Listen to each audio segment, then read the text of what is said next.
ഇന്ന് നമുക്ക് ഊണിന് കൂട്ടാൻ നല്ലൊരു കുമ്പളങ്ങ കൂട്ട് തയ്യാറാക്കിയെടുക്കാം. അതിനുവേണ്ടി 300 ഗ്രാം കുമ്പളങ്ങ തൊലി കളഞ്ഞ് കഴുകി ചെറിയ കഷ്ണങ്ങളാക്കി വെച്ചിട്ടുണ്ട്.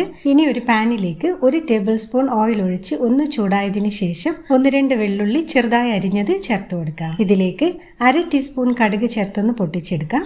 ഇനി മീഡിയം വലുപ്പത്തിലുള്ള ഒരു സവാള അരിഞ്ഞത് ചേർത്ത് കൊടുക്കാം. കൂടെ തന്നെ 2 പച്ചമുളകും കുറച്ച് കരിവേപ്പിലയും ചേർത്ത് സവാളയുടെ കളറ് മാറി വരുന്നത് വരെ ഒന്ന് വഴറ്റിയെടുക്കാം. സവാള ഏകദേശം ഈ ഒരു പാകത്തിനാവുമ്പോൾ ഇതിലേക്ക് അരിഞ്ഞു വെച്ച കുമ്പളങ്ങ ചേർത്ത് കൊടുക്കാം. കുമ്പളങ്ങ കഷ്ണങ്ങൾ സവാളയുമായി 2-3 മിനിറ്റ് നല്ല പോലെയൊന്ന് വഴറ്റിയെടുക്കാം. ഇനി ഇതിലേക്ക് 1/4 ടീസ്പൂൺ മഞ്ഞൾപ്പൊടി, 1 ടീസ്പൂൺ വറ്റൽമുളക് ചതച്ചതും ആവശ്യത്തിന് ഉപ്പും 1 തക്കാളി അരിഞ്ഞതും ചേർത്ത് നന്നായിട്ടൊന്ന് മിക്സ് ചെയ്യാം. ഇതിലേക്ക് ഇനി വെള്ളമൊന്നും ചേർക്കേണ്ട ആവശ്യമില്ല. ഇനി തീ നന്നായി കുറച്ച് വെച്ച് 5-6 മിനിറ്റ് അടച്ചു വെച്ച് വേവിക്കാം. ഇതിലേക്ക് ഇനി ഒരല്പം മല്ലിയില അരിഞ്ഞത് കൂടി ചേർത്ത് കൊടുത്ത് മിക്സ് ചെയ്യാം.